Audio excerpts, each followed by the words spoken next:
Okay, there may be other charges, but for now, Abigail Ruth Davis, I am arresting you for the attempted murder of Samantha Lloyd Smith. You don't have to say anything. And at that moment, my wife fainted. If I had reacted quickly enough, I probably would have been able to catch her before she hit the ground. At the same time, I reasoned that this was a much lighter blow than the one she intended to give Sammy, so I made only a half-hearted attempt, which was clearly doomed to failure. Perhaps I should introduce you to the main characters in this little drama before I continue, and I'll start with myself. My name is Robert Davis Robbie to his friends, and I'm an unlikely accountant. By this, I mean that I grew up in a fairly difficult area, and most of my peers, at least those who did not end up in prison, either became workers or joined the ranks of the long-term unemployed. I'm lucky. I went to work in a carpet factory, and, having quickly demonstrated my ability to ruin any machine I worked on, was transferred to the warehouse. After a while, my ability to organize, along with a slight gift for numbers, caught the attention of the owner, Griffin Lloyd, and he transferred me to the control room. For no particular reason, I took an accounting course at a local further education college, discovered that I really enjoyed it, and after achieving exceptionally well, Old Man Lloyd transferred me to head office and supported my training to become a chartered accountant. It was there that I first met his beautiful daughter, Samantha, and, strange to say now, it was hate at first sight. She was completely different from her father. While he was a good man who worked hard to achieve his position, she was an absolutely spoiled brat and only child, spoiled by her father and doggedly pushed up the social ladder by her ambitious mother. I'm sure you know people like this, you've probably met a couple, but I was unlucky enough to be her mentor on the path from inherited wealth to partially earned wealth. What probably made the situation worse was that she was incredibly beautiful. Beautiful long, blonde hair, the sweetest face imaginable, a figure that was plump and feminine even at 19, and a pair of legs that tramped through the wet dreams of most men at work. And she knew it. She was, to put it simply, a teasing bitch. A few years later, she married Gerald Smythe, the man who seemed like the perfect match for her. She was flirtatious, he considered himself a gift from God. She was spoiled, he was an arrogant bastard. She had a lot of money, he had a lifestyle that required it. But now it's time to introduce the last of this small troupe. Meet Abigail Ruth Marley. She worked at the factory as one of the killers. This means she sorted skeins of wool or nylon and operated one of the machines that rewound them onto the plastic cones used to feed the threads into the looms. Like me, she was a product of the area, but unlike me, she did nothing to further her education. No, Abby decided that her looks would be enough to pull her out of the depths. All she needs is a man who will be impressed enough with her looks and sexual prowess to take her from the hard times to the easy street. And I'm sure you can guess who she's targeting. I wasn't a complete fool, and I had some experience, but Abby was pretty hard to resist. She was 22 and amazing. Her jet black hair was cut short, almost boyish, but paradoxically, this made her even more feminine. She had liquid brown eyes that seemed filled with sexuality, and her figure, although slender, had all the right curves in the right places. At that time, the company was fulfilling a large order to supply green carpets for some institutions of the Ministry of Defense, and in order to be on time, the boss allowed a lot of overtime work in the evenings. The machines ran at full capacity until midnight, and one of the key employees had to check that everything was turned off and lock the room. Naturally, being one of the key employees, I had to take several shifts. In fact, I had to take more than my share because Samantha could not give up her social obligations, and the boss was already suffering the effects of an illness that would lead to his death within a year. It was early December, so there was no shortage of volunteers to work overtime with the prospect of a big pay package for Christmas, and it was the first night the snow began to fall. Snow is something that is rare in our area, so no one is ever prepared for it. With the risk that people might not make it home, I allowed them to finish an hour early and went through the usual procedure before heading out into the cold wind and closing the plant. I was quite happy to be driving my Land Rover, even though there was already an inch or two of snow on the roads, and it was as I was pulling out of the parking lot that I saw Abby standing alone at the bus stop. I pulled up next to her and asked if she was okay, and she said her ride had let her down because her sister wasn't a good driver in those conditions. I had seen her sister's car, a Mondio, and knew that its rear-wheel drive would turn her into a ballerina on this surface, spinning all over the road, so I offered her a lift. She was of course grateful, especially since she was freezing, and I let her use my cell phone to let my sister know she was okay. On the way, we chatted happily. She was excited because the foreman had agreed to transfer her to another job. After the holidays, she was supposed to become a picker, one of the ladies who scans every piece of carpet, pulling out bad stitches and finding missing ones before sewing them on by hand. I think I was flirting a little. I didn't have a girlfriend at the time, and like I said, she was very attractive, so it was completely natural. And I guess I told her that someone with her looks should aim higher than such a mundane job. We laughed, and I enjoyed her company during the half-hour ride. When we arrived at her house, she asked if I would like to come over for coffee, but I politely declined. Instead, she thanked me with a kiss.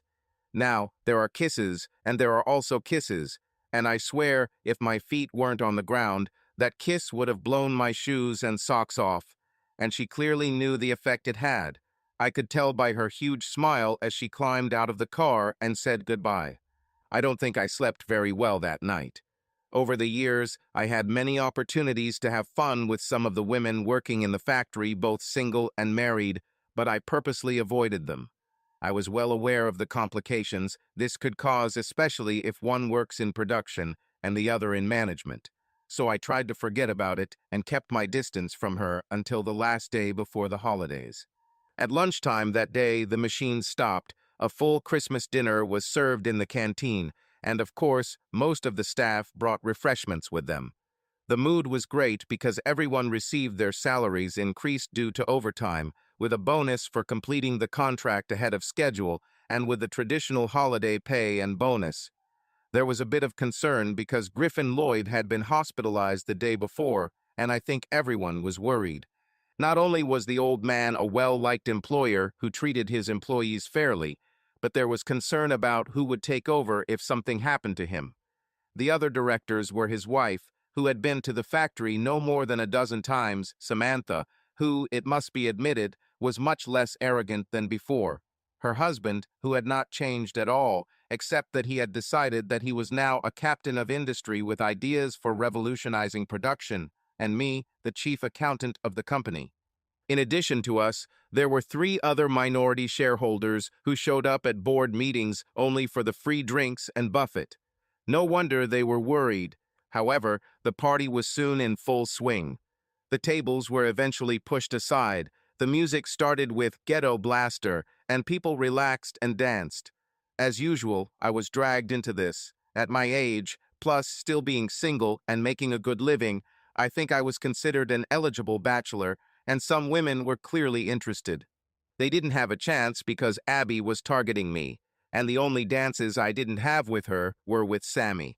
I had never even seen Sammy at one of these informal parties, so I was a little surprised to find myself dancing next to her, and even more surprised when, once under a sprig of mistletoe, she gave me a generally chaste but very pleasant kiss. It was even more surprising when she whispered, "Be careful with this one. She's trying to hook you, and you might find something better." And then, as soon as the music ended and we went our separate ways, Gerald appeared, made an imperial gesture, loudly wished everyone a happy holiday, and they both disappeared. Well, she was probably right, but I was too stupid to realize it. About 10 minutes later, Abby reappeared and then stayed until I was left to close the plant. Then, just as I was about to leave, she suddenly said, "Damn, I left my other shoes in storage." She explained that she had left her flat shoes there and changed into the ones she had danced in, so I walked back inside with her. I guess I suspected what was going to happen, but to be honest, I didn't mind. She led me through rows of carpet rolls until we came to a place where small rugs were stacked. Her shoes, as she said, were lying on the floor in a bag. Being the gentleman that I am, I bent down to pick them up, and by the time I straightened up, she was standing very close to me with her hand raised. No wonder she was holding a sprig of mistletoe. The kiss that followed was, if possible, even more amazing than our first. If I wanted to be brief and a little humorous about what happened next, I would say that if it didn't blow my socks off, I definitely got my share. But it remains a pleasant memory, so I will allow myself a little nostalgia. Her arms wrapped around my neck, she stood on her tiptoes to reach my face, and our lips met. To be honest, there wasn't much foreplay. I know she purred, that feels good, when we pulled away from our first kiss, but that was pretty much the extent of our conversation. By mutual silent agreement, we settled down on a small pile of carpets, kissing passionately. Our sex was great. It seemed to go on and on until finally I was exhausted and exhausted. Almost immediately, she pushed me aside and took some tissues from her bag. Seeing my gaze as she quickly began to dry herself, she said, "Do you know how much these rugs cost?" "To the penny," I grinned. "I'm an accountant." Then she laughed, finished the job, and hugged me tightly. "That was a little fast. Sorry," I said, but she kissed me and replied, "Don't worry, it was even flattering. But if you want to make it up to me, I won't mind. Just not here, if that's okay." "Where do you propose?" "Well, I don't even know. I mean, it's not going to be fun at my house. Mom and Dad are busy packing up to spend Christmas at Aunt Norma's, and my sister and her boyfriend are probably waiting. They will leave to rush to the bedroom." "What about my seat?" I suggested innocently, not knowing that these 4 words almost sealed my fate. "I'll shorten it a bit here." I took her to my place, a pretty decent apartment with 2 bedrooms and a beautiful view of the sea, and she was quite impressed. After we'd both showered and spent a few hours testing the strength of my king-size bed and giving me a chance to make up for my hasty mistake at the factory, she wanted to inspect everything. You know how someone carefully inspects a place they're about to buy. She had already expressed her satisfaction with the bathroom, which, in truth, was almost 3 times larger than in the Soviet area, and giggled uncontrollably when I explained the purpose of the bidet, because she had never seen one before and was delighted with everyone's wardrobes and storage space in the bedroom. She also liked the kitchen. In fact, it was full of gadgets that I rarely used, with an open dining area. She basically drooled over it. She said that she loves to cook, and having such a place is one of her main ambitions. But the living room really delighted her. I was probably used to the view, but her reaction reminded me of the first time I was able to look out over the expanse of the bay and watch the tides ebb and flow. I think I said something corny about how the view is so much better when she's apart, and she hugged me and kissed me, thanked me, and in no time we were back under the covers. The next day was Christmas Eve, and we woke up to find the ground covered with a light, but very beautiful frost. After a good session that turned out to be very satisfying for both of us, she insisted on making breakfast, proving that she really knew how to run a kitchen, and we sat down at the dining table to talk. The conversation quickly turned to our plans for the next day. My plan was to eat a reheated meal, watch TV, and maybe spend some time on the internet. She had a choice between watching TV and trying not to listen to her sister being noisily fucked in the bedroom. It seemed perfectly reasonable to make some better plans. I dropped her off at home so she could pack a few things for herself, while I went to the supermarket and bought everything she asked for to make us a proper lunch. It was quite romantic, in a way probably because I tried not to see that I was being manipulated. As a result, we had a wonderful holiday together. Carol service in the town square that night with a bag of roasted chestnuts, which we ate on the way home. Christmas Day, which we spent trying to wear each other down with sex, and Christmas Day too, showing her around the local flying club and explaining that I needed the adrenaline rush that skydiving gave me to compensate for the boredom of my work week. She had serious doubts about this, frankly, very serious ones. But she was a real girl, you have to give her credit. Her first jump, with a qualified instructor, took place in early February. There were 6 more jumps in a month, and in early March she jumped alone for the first time. And when she landed, I offered her an engagement ring. Sentimental? Yes. Romantic? Yes. Then one idiot completely ruined it by saying, "Oh, how sweet." Working-class kids marrying their own kind. Turning around, I saw the contemptuous face of Gerald Smythe, and, without thinking, I punched him in the stomach as hard as I could. I heard a sound as the air left his lungs, saw him drop to his knees with an expression of complete bewilderment on his face. Then there was a loud vomiting sound as he spat out everything he had recently eaten onto the grass. "You fucking idiot," I heard Samantha say, and I wanted to argue with her until I realized that she was addressing her husband. "Sorry, Robbie," she said, turning to me. "He had a few drinks at lunch, and now he has verbal diarrhea." Then she abruptly turned around and left without throwing a single glance at us. Abby and I were still standing there with our mouths open in surprise, staring after her when Gerald rose to his feet. He wiped some vomit from his sparse goatee and muttered, "You made a big mistake, Davis. One lucky hit doesn't mean it's all over, far from it. Anytime you're ready for more, just let Jerry know." I growled and turned away, finding Abby still in shock. I just took her hand and left. So the engagement was ruined, but we got through it and got married a couple of months later. We didn't feel comfortable working together, so after returning from our honeymoon in Tenerife, Abby handed in her resignation and found a job at a recruitment agency that was just a few minutes' walk from the apartment.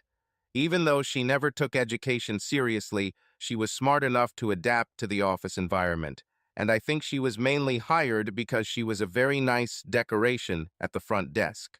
Things seemed to be going pretty well for us in the first couple of years. We were not rich, but our combined income allowed us to live comfortably.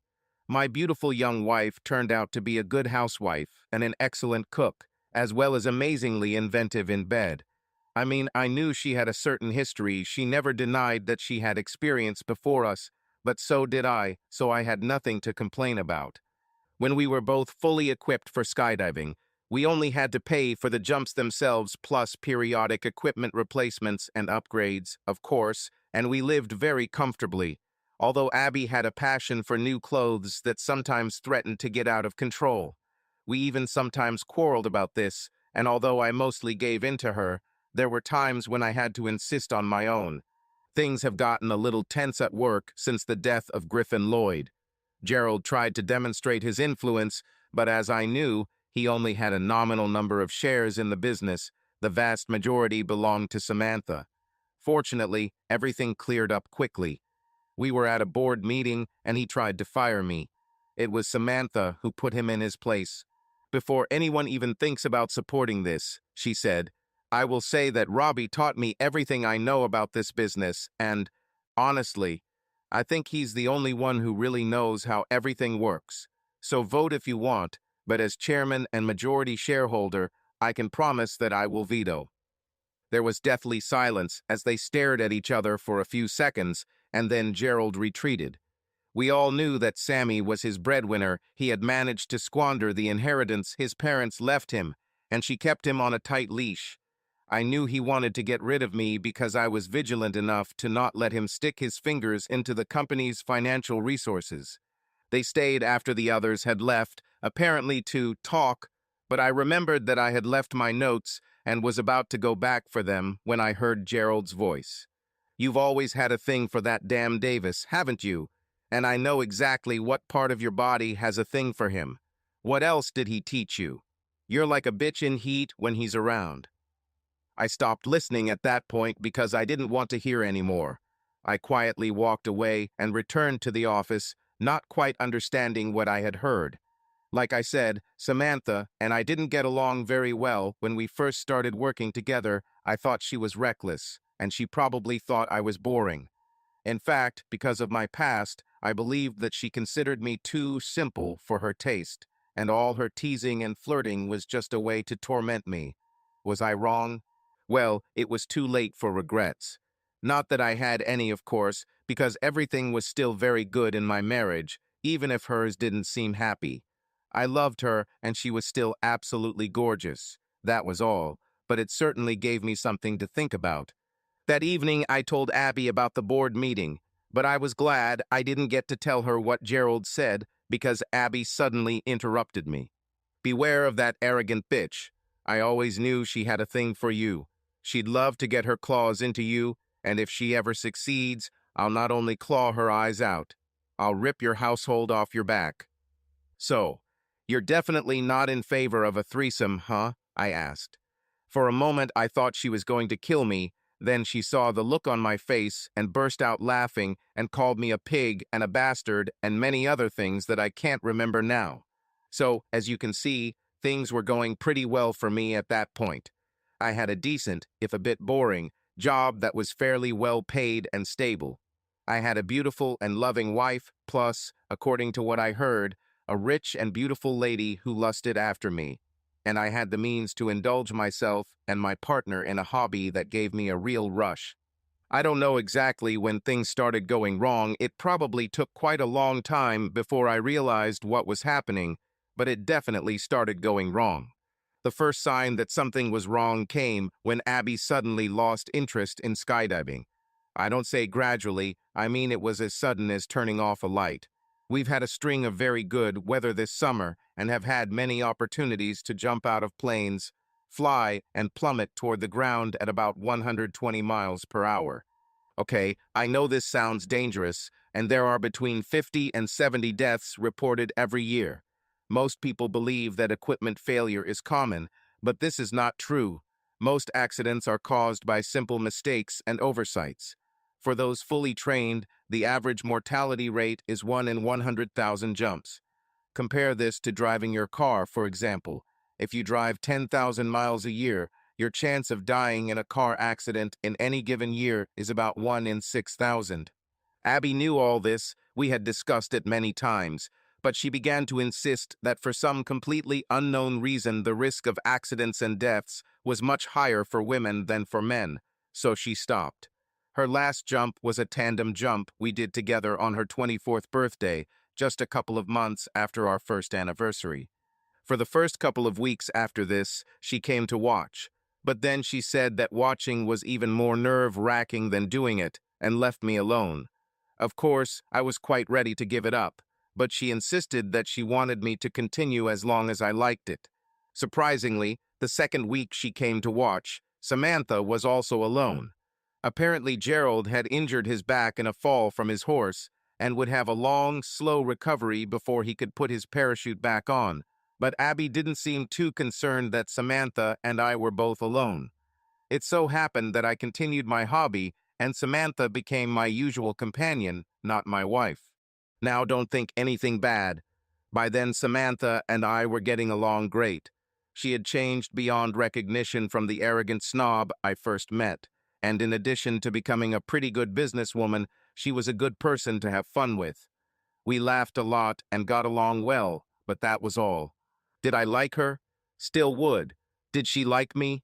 By then, I was pretty sure it was. Were any of us willing to do something about it? In any case, we became very good friends and talked a lot and sometimes trusted each other. That's why, one Sunday afternoon, when we were able to enjoy the friendly thermal currents floating in the air rather than plummeting towards the ground, I found it difficult to understand why she seemed so depressed afterwards.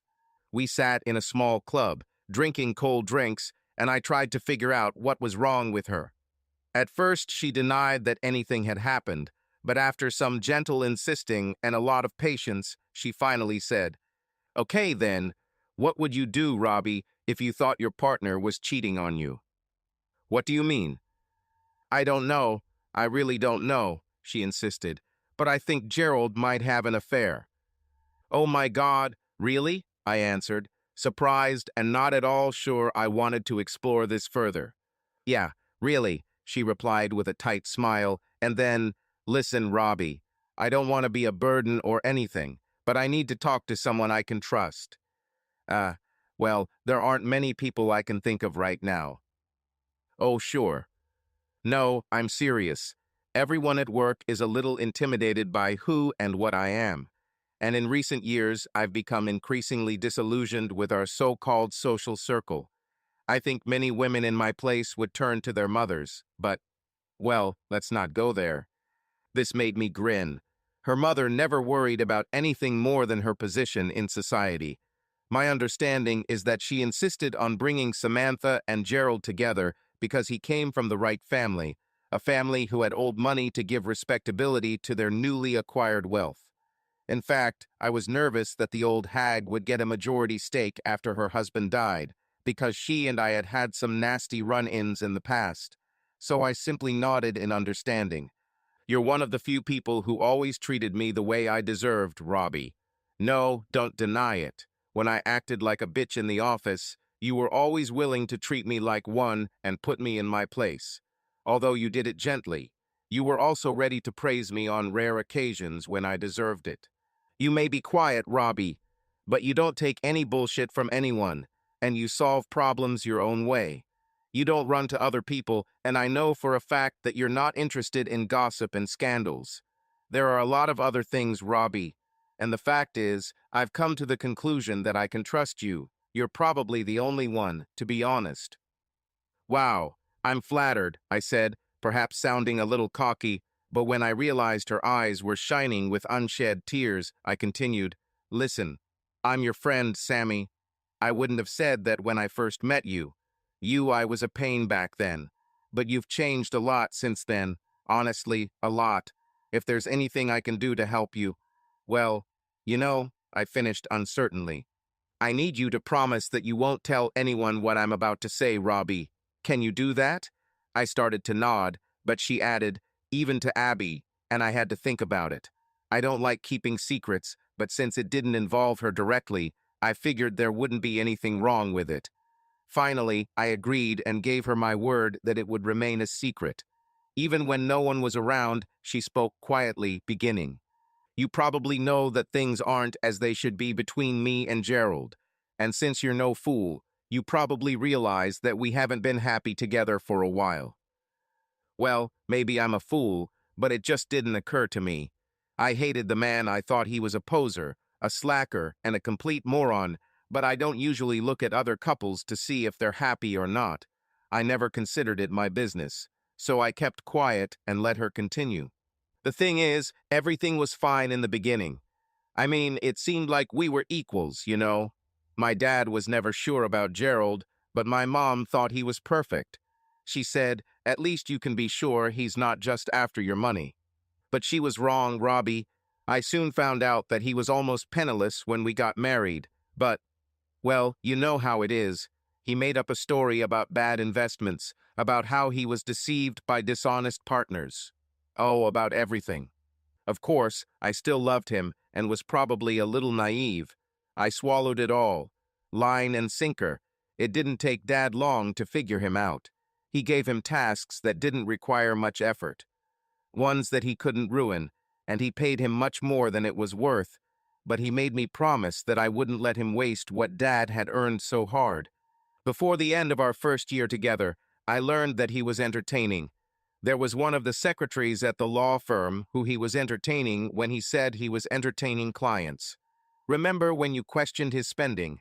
He was horrified that you'd come to me about it. But you didn't. You didn't have to. He was scared enough to drop her like a hot brick, and that gave him another reason to hate you, Robbie. So, since I didn't tell you? I asked. I found out by examining your notes. Oh, I know no one usually checks them. Who would examine everything an accountant writes? But you were always very thorough. I remember you telling me how important it was in business, so I looked into them. Don't look guilty, Robbie. I already knew about it. Your notes just confirmed it. There were others after that anyway. Of them, of course. And at least he stopped trying to use the company account to finance his dirty deeds. He denied everything when I challenged him, of course. He simply claimed that his position as head of sales required a lot of after-work fun. It was never more than a nominal position, I said quietly. I figured it out over time. It was just something my dad gave him to make him seem useful. Now I know it was Freddie Watson who brought in most of the new business. She paused, and I intervened. So, if you knew he was cheating, why did you put up with it?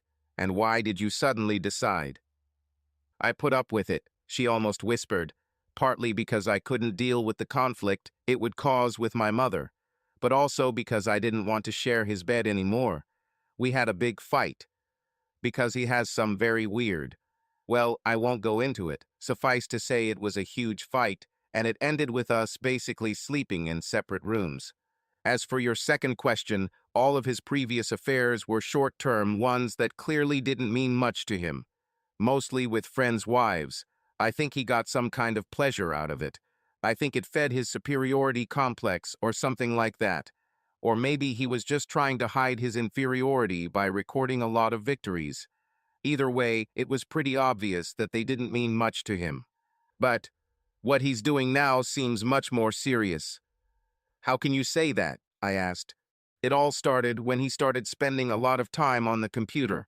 An unacceptably long time, in fact, and when I looked at it, I discovered that it was full of things that were protected by passwords. That made me a little alarmed. I mean, I tried to convince myself that, most likely, he watches adult films or stories and doesn't want me to know about it, but it didn't give me peace until, well, it might seem a little, you know.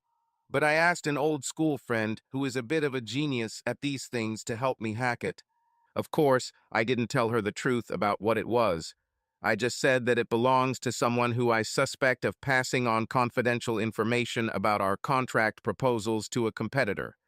Anyway, she added some kind of smart device, and a week later she came back, took it off, and gave me a list of all the passwords. She made it so easy. Anyway, once I had the passwords, it didn't take long to discover that there were hundreds of emails flying between Gerald and some bitch calling herself Mrs. Hottanwit. I downloaded copies and read them all. There are hundreds of them, and they have been going on for more than 6 months. I mean, most of them. Especially the early ones were exactly what you'd expect. You know, there were slobbery declarations of love, but then a lot of rude ones about what they wanted to do together and how much they wanted a like this. These things made me shudder. I mean, I'm not a Puritan, Robbie, but I'm sorry. I really am, Sammy, I said as she pulled out a small handkerchief and wiped away her tears as discreetly as she could. The thing is, Robbie, I could take it all. In a way, I was glad he had someone else to satisfy all his disgusting. Well, you know, at least I didn't need to do this. But the fact is that the last of them began to scare me. They started talking about how soon they'd both be free to be together. They keep mentioning some kind of plan to get me and her husband out of the way, although they don't specify what the plan is. There's even a couple where she reminds him that everything must be written down so he can't try to get rid of her once she helps him acquire his fortune. I'm scared, Robbie. I'm really scared. Why didn't you go to the police? I asked. Because it would probably end up with me looking like a fool. If they had to, I'm sure they would say it was just a game. Some weird twist. They could say that it was nothing more than an online chat. That they were just talking about fantasies and nothing happened.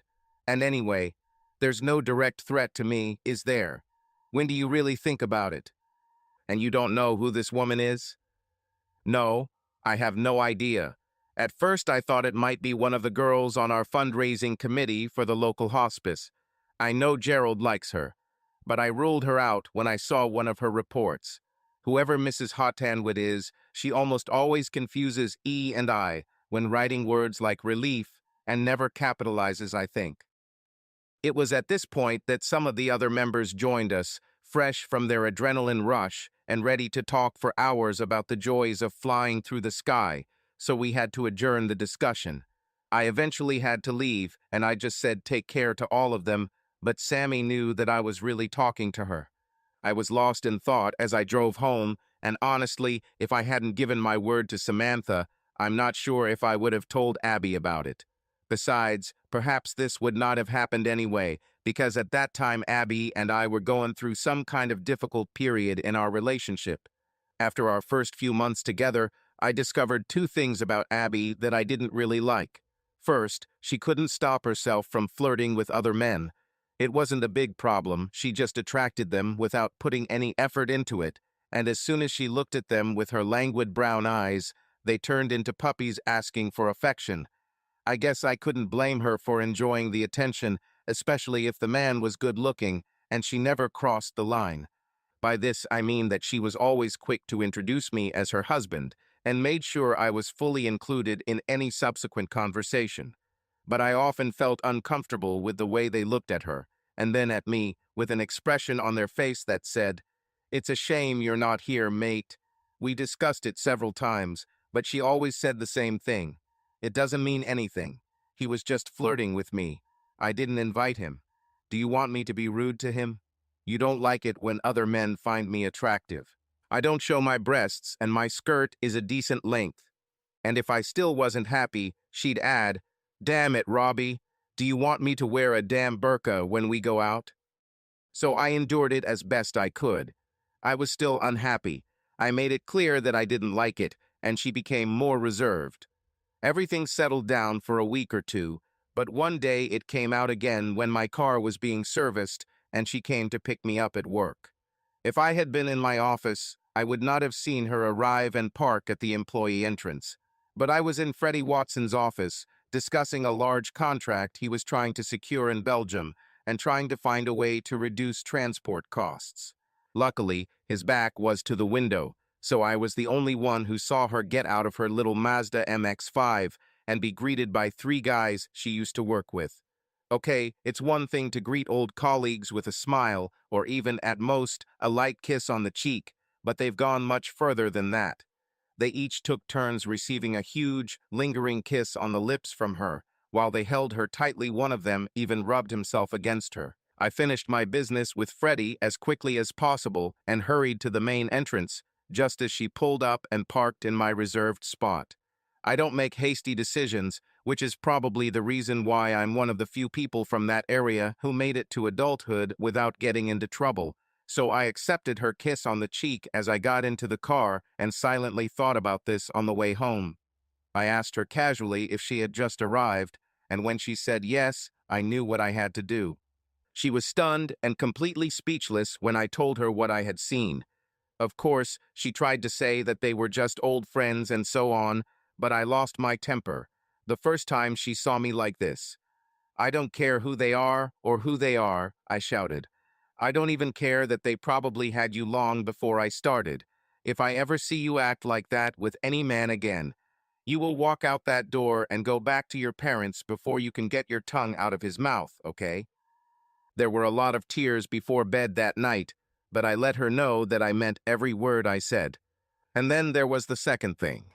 This concerned what we did in bed. In the first months, we almost exhausted ourselves, trying everything we learned from previous partners. The sex was just great. Okay, there were times when we weren't in the mood, but they were pretty rare. Gradually, however, she began to want more. This was resolved for a while when we bought her a sex toy through an online store. She loved this thing so much so that I told her we would have to buy batteries in bulk to save money. Then, a few weeks later, she ordered another one much larger, and although it became part of our regular games, I was pretty sure she used it when I wasn't around. Then she started reading sex stories on the internet and telling me about them. At first, they were just stories of couples enjoying themselves together. They were normal, and we learned some tips from them, and also got turned on by some more realistic ones. But after a while, she began reading stories about adultery. I didn't like them very much, and as soon as she realized that, she switched to stories about partners swapping, open marriages, wife swapping, and the like. I wasn't entirely comfortable with it, but at least there wasn't an element of deception involved, and she found a site where some of them were well written enough to be believable.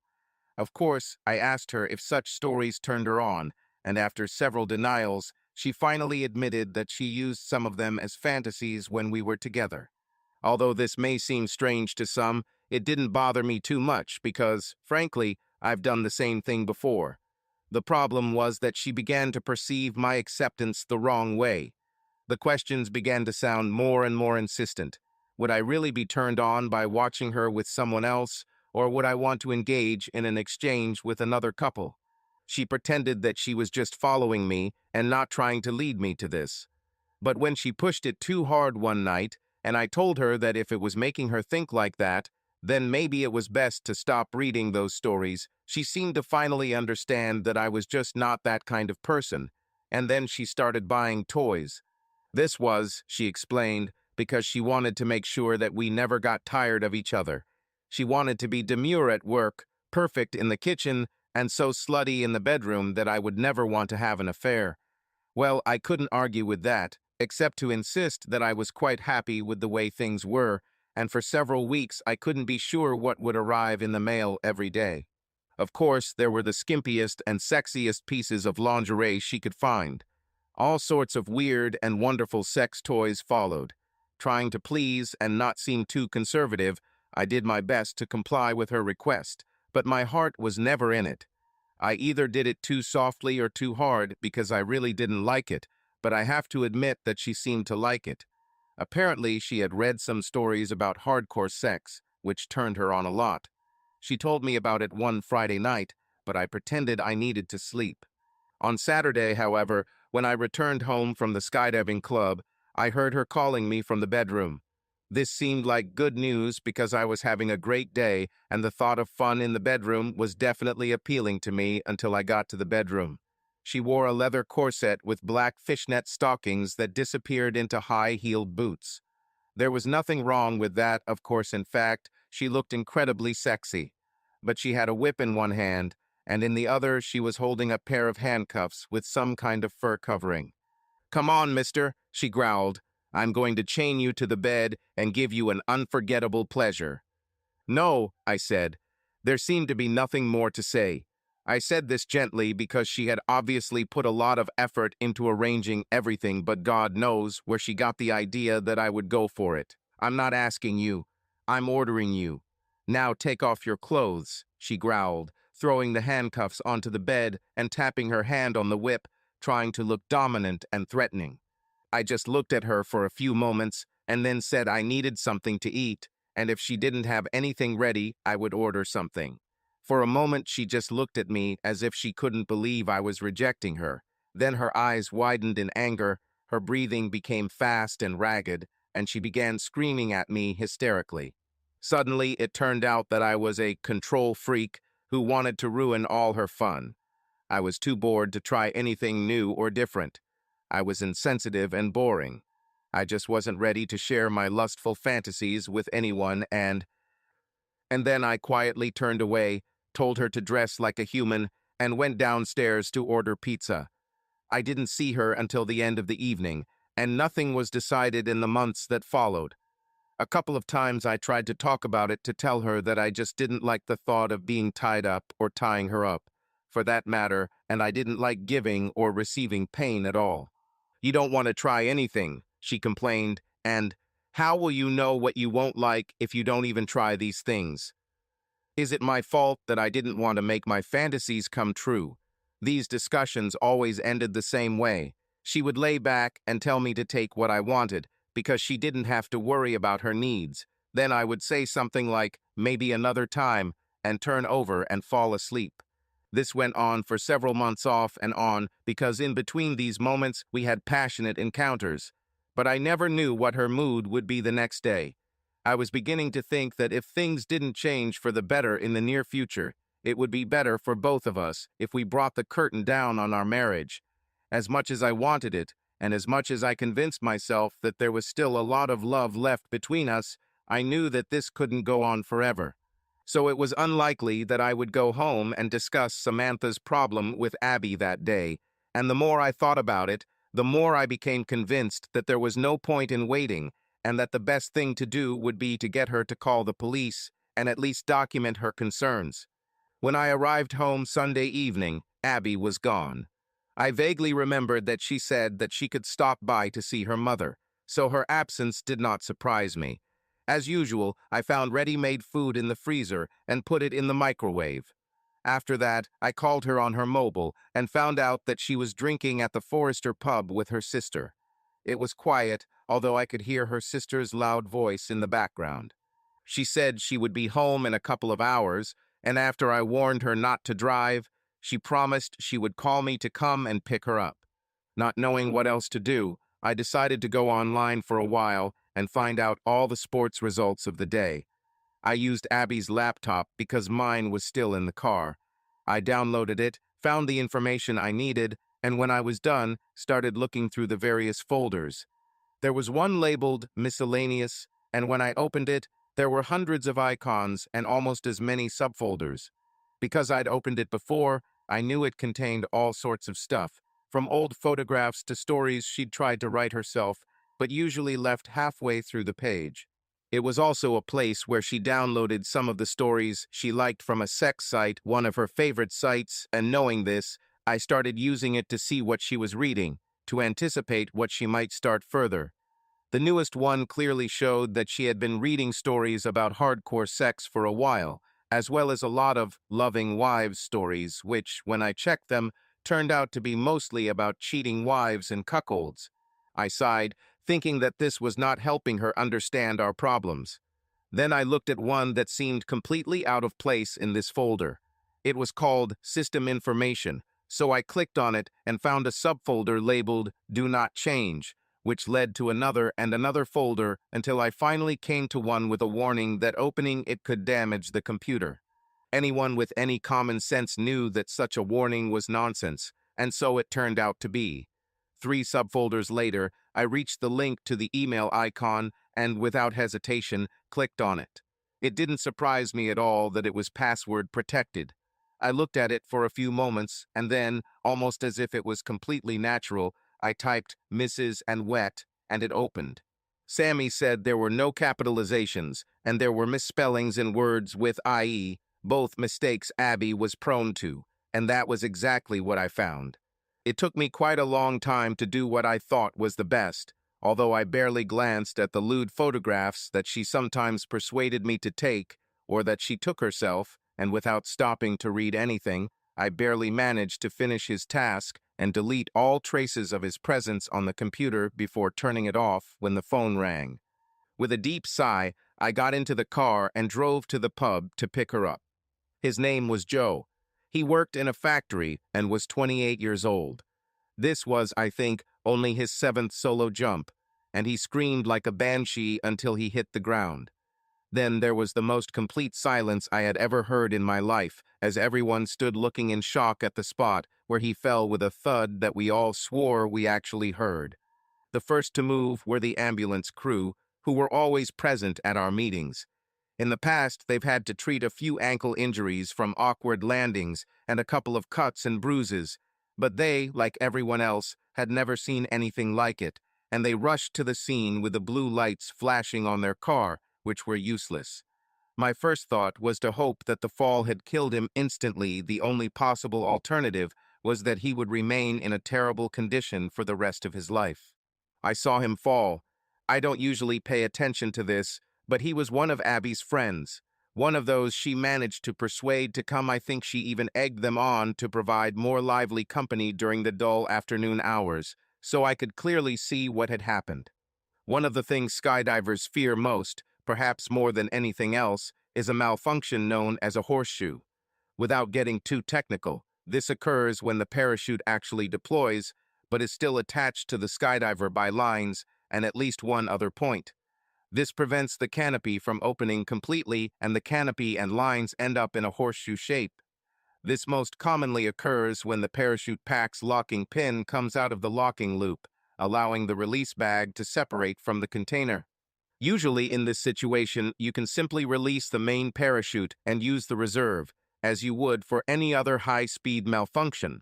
What usually happens in this case is that the pilot chute becomes dislodged during the entanglement, and as it falls towards the ground, the odd on the reserve parachute fires, both become entangled, and then an encounter with the ground follows, which is almost always fatal.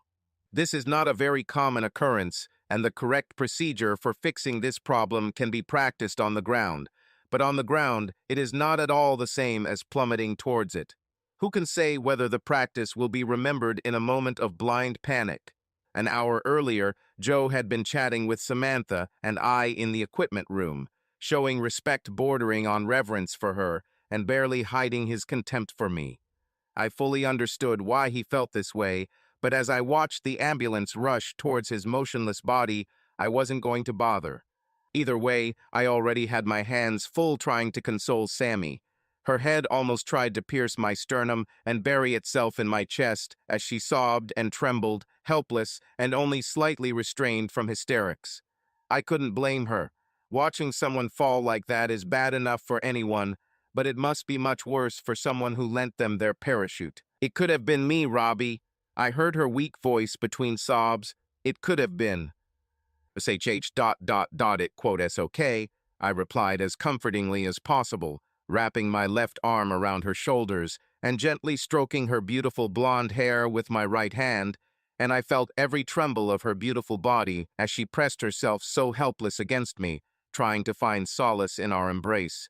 We probably stayed like that for a few minutes before I was finally able to pull away and sit her down on one of the benches at the entrance to the club.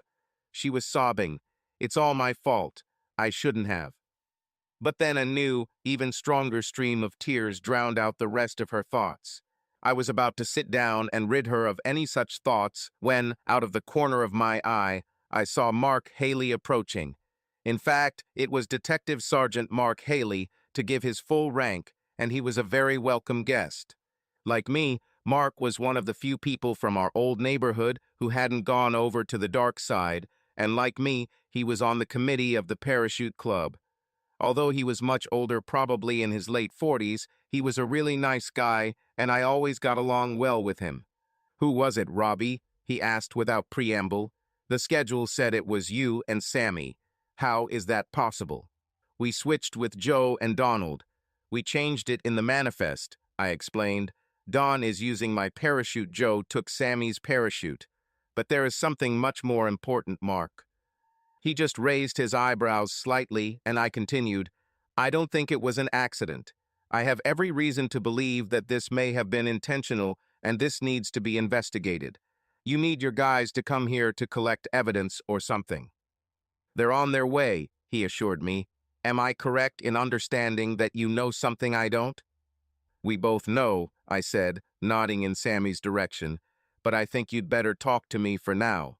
Poor Sammy is in shock." As it turned out, we were both required to give initial statements about what we saw and what we knew about the accident. Mark and his boss, Detective Inspector Kelsey, set up headquarters in the small room we usually used for committee meetings, and we were invited in one by one to tell our side of the story. The airfield was cordoned off while the interrogations took place, and while those who gave evidence were free to go home, no one else was allowed into the area until everything was completed. While we waited, I sat at one of the windows and watched what was happening outside. There wasn't much to see.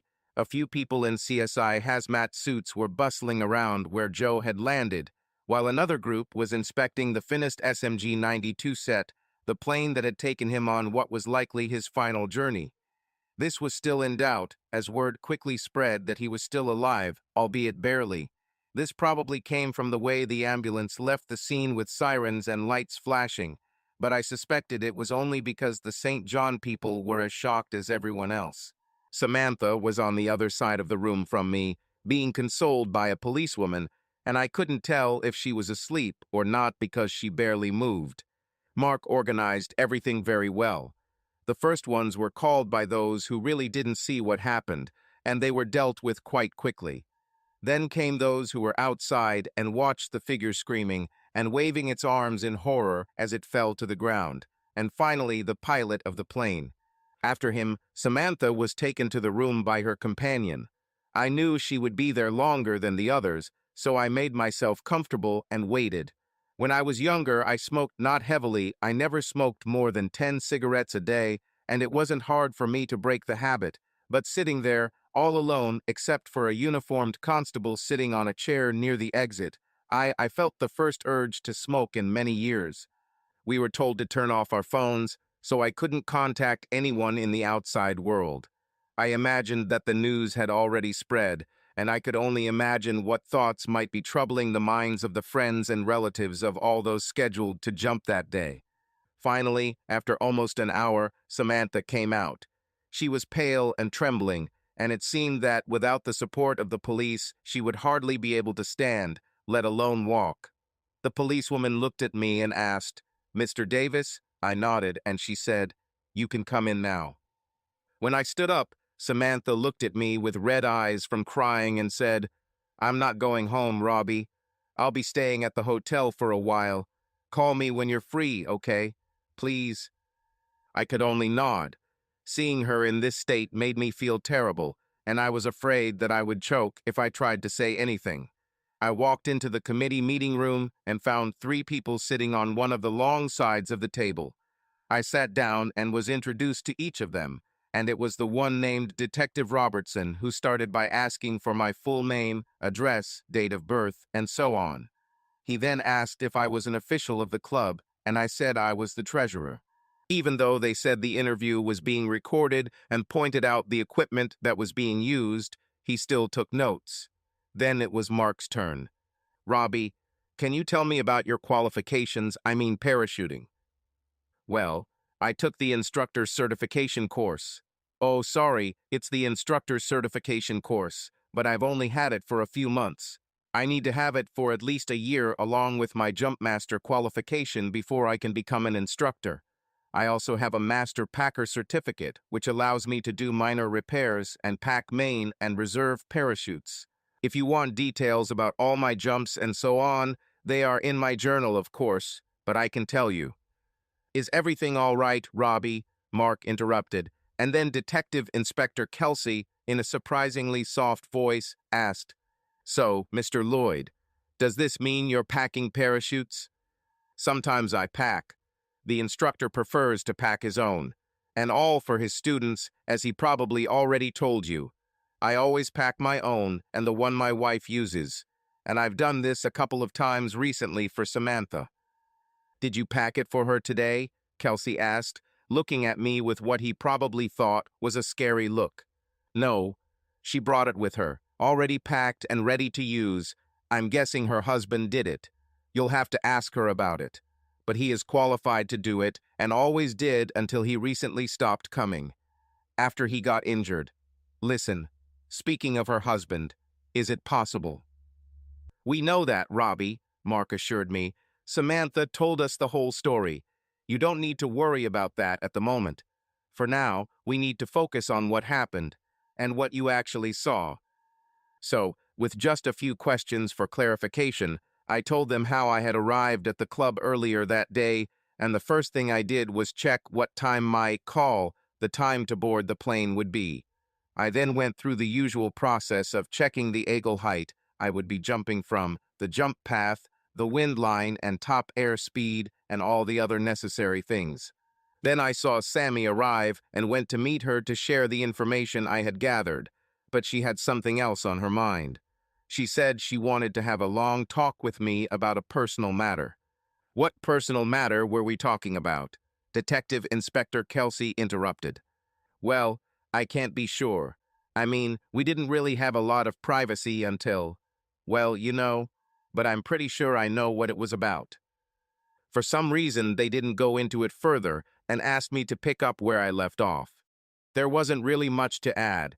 I went into the office and changed the manifest so we wouldn't jump at the scheduled time. There were a few openings later, so I asked to be rescheduled. Sammy and I had just bought ourselves a couple of sodas and sat down at a quiet table when we were interrupted by Joe and his friend Donald. They said they heard we weren't going as planned and asked if they could borrow our parachutes. Well, I asked them if there were any guest parachutes left. There are usually quite a few of them, and they are always in good condition, but there was some kind of party, some kind of corporate team-building event or something like that, and they wouldn't have time to repack them in time. So Sammy offered her parachute for Joe, and I let Donald use mine.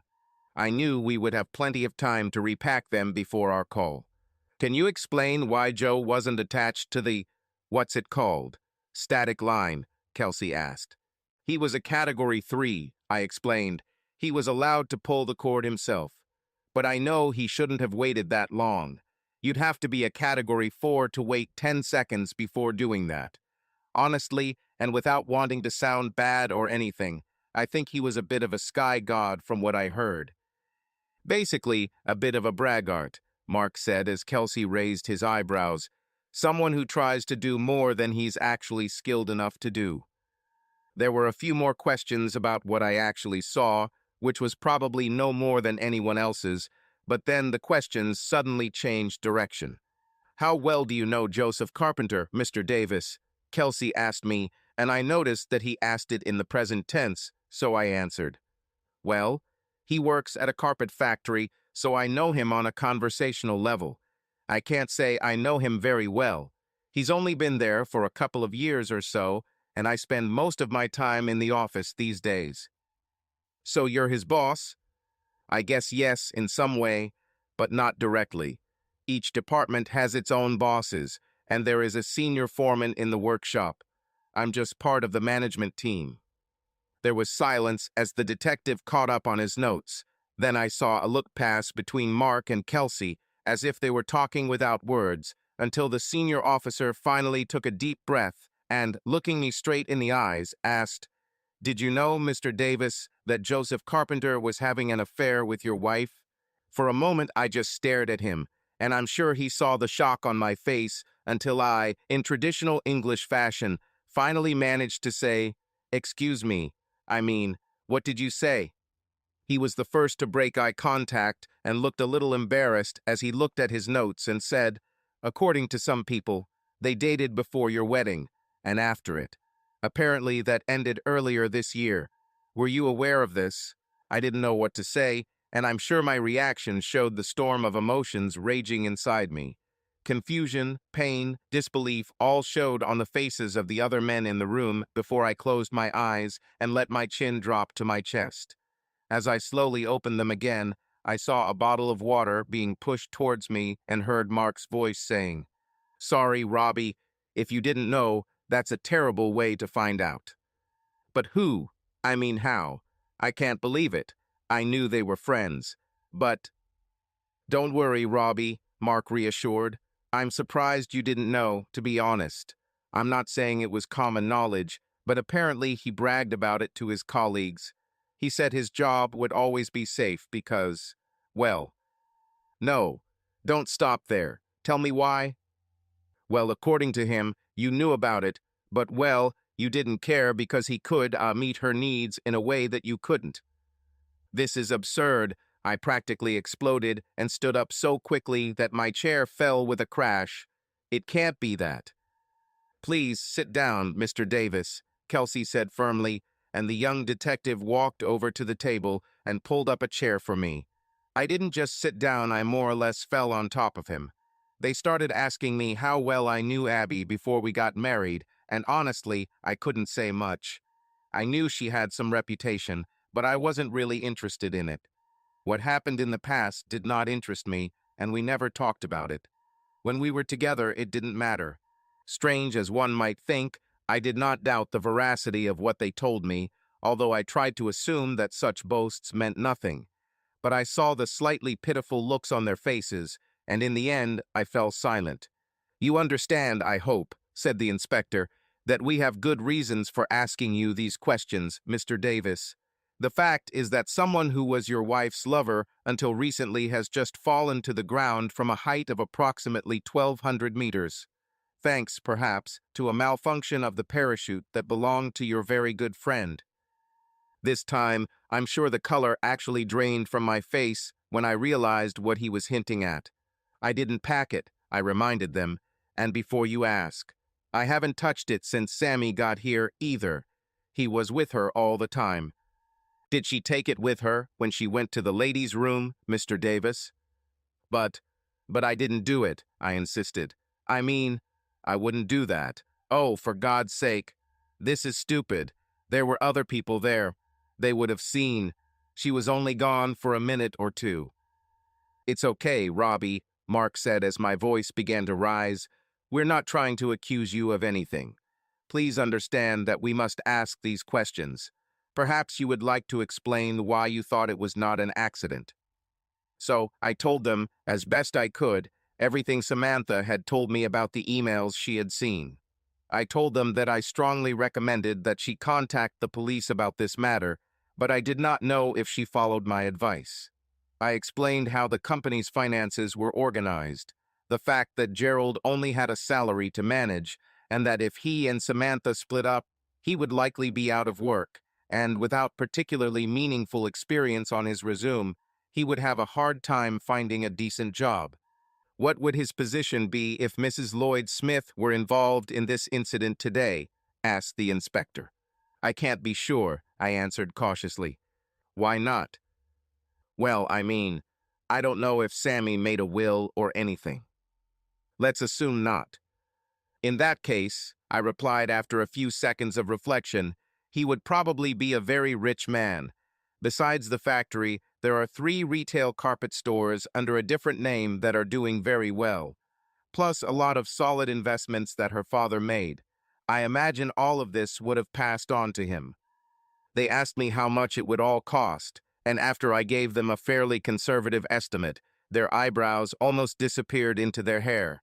Naturally, I was glad that the focus of the questions was moving in the right direction, and there were many questions about Gerald. I was completely open about how much I despised this man, and even told the story of how I hit him. I didn't want to hide anything if they might find out anyway. I don't know how long the interrogation lasted. It seemed like half a lifetime, but eventually they decided it was enough for now.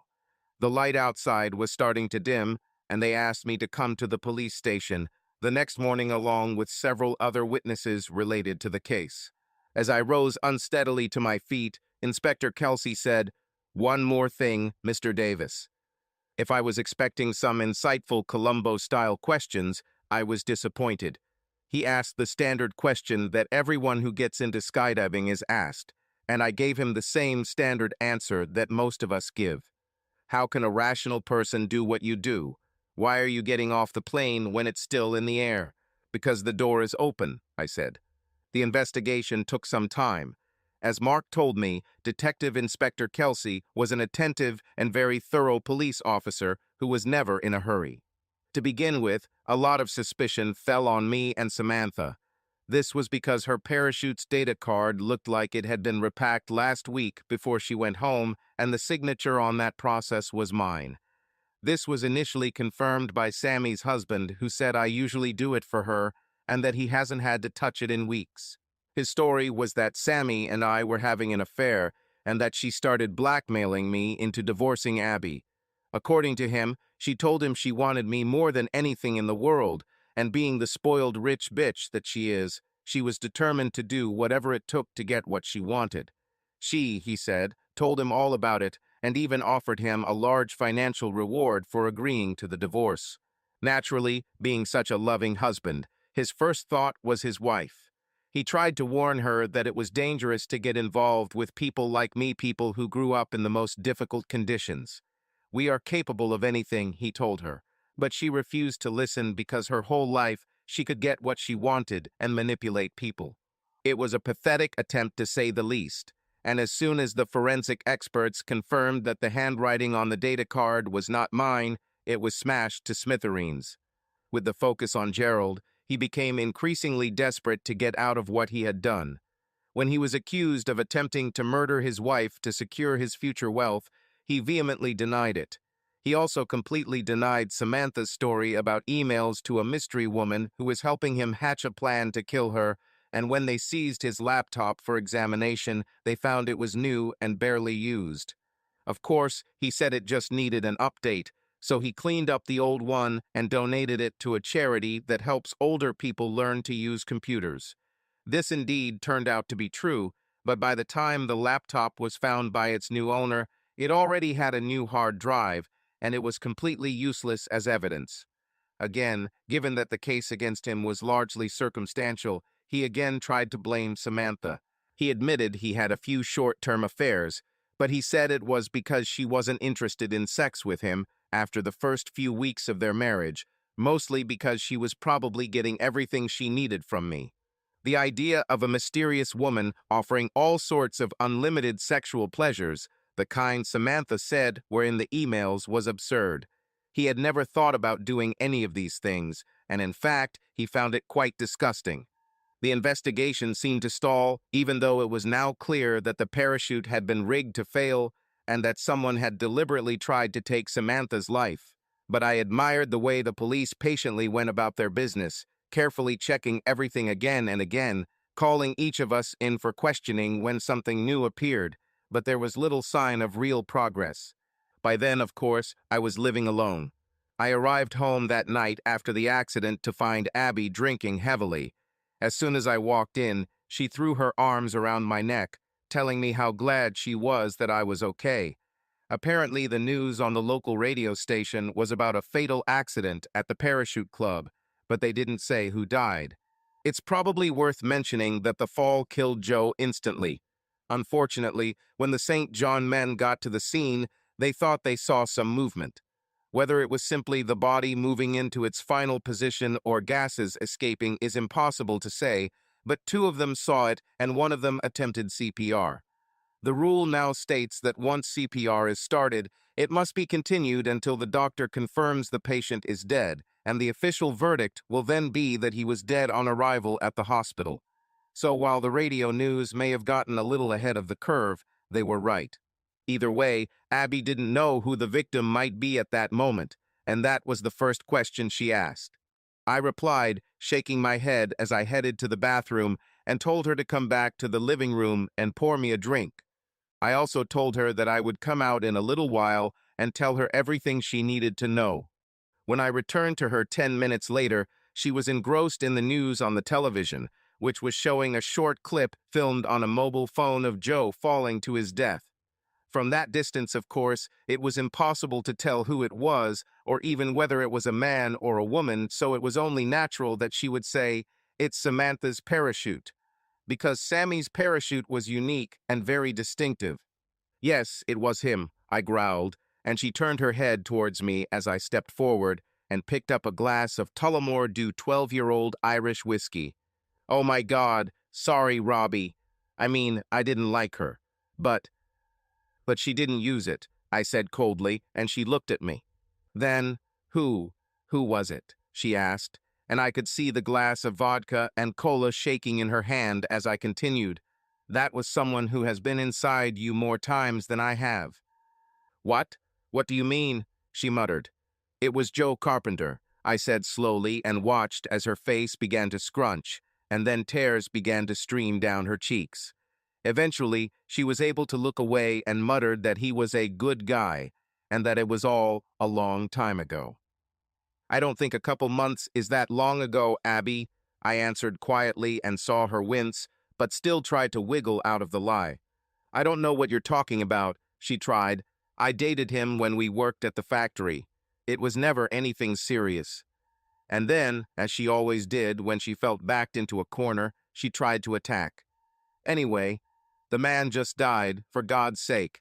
Can't you show up a little?" "A little something, Abby," I growled. "Respect? What kind of respect have you shown me?"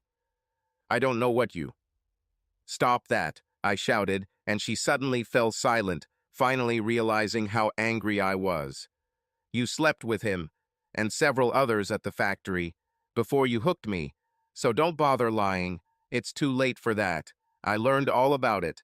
Stop lying to me, bitch." Something seemed to break at that moment. She stopped sobbing and started talking about respect for the deceased, how she had always loved me, and if I had not been such a coward in bed, she would never have been tempted to start with him again after the wedding. When I called it nonsense, she became furious and said she would go to her sister until I calmed down. And then I walked into the bedroom, came back to see her trying to put on her favorite leather jacket, and handed her the bag I had packed when she thought I was still in the bathroom. "Here, this will be enough for you for the first time," I blurted out. "You can come back for the rest of the things in a couple of days." "What? What do you mean?" It's over, Abby. You're in the past. Now get out of my sight before I do something we'll both regret." "You can't do this, Robbie," she cried. You can't leave me like this." "It's too late. I already did it," I said, leading her to the door and opening it. "Tomorrow morning I will meet with a lawyer about the divorce, and I advise you to do the same."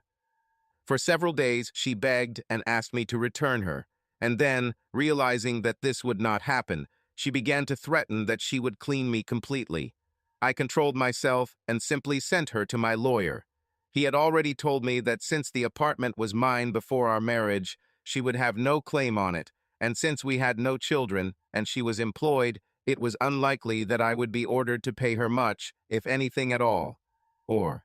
Meanwhile, as people at the factory began to find out what had happened, I began to hear many stories about what she was like when she worked there. According to one of the supervisors and the senior foreman, Abby was known for her services. The primary recipient was the late Joe Carpenter. There were a few other lucky ones, but Joe was the only one who boasted that he didn't have to use a condom. I was told that there was a pile of old rugs in the warehouse that were still called Abby's bed, almost certainly the same one where I had my first experience with it. There was even speculation that when I danced with Samantha at the Christmas party, Abby got so mad that she almost forcibly dragged Joe there for class, and then did the same to me. If true, it would certainly explain the warmth and smooth slipperiness. I also learned that a couple of months after the wedding, she began to come to the factory during her lunch break and take Joe somewhere for a while. If he wasn't working that day, someone else was usually chosen. Most of them obviously thought I was a fool to marry her, but as they say, honor is among thieves, they said nothing. Now, of course, there was little I could do about it, but it all remained in my memory. Finally, thanks to the tenacity of the police, all the pieces of the puzzle began to gradually come together.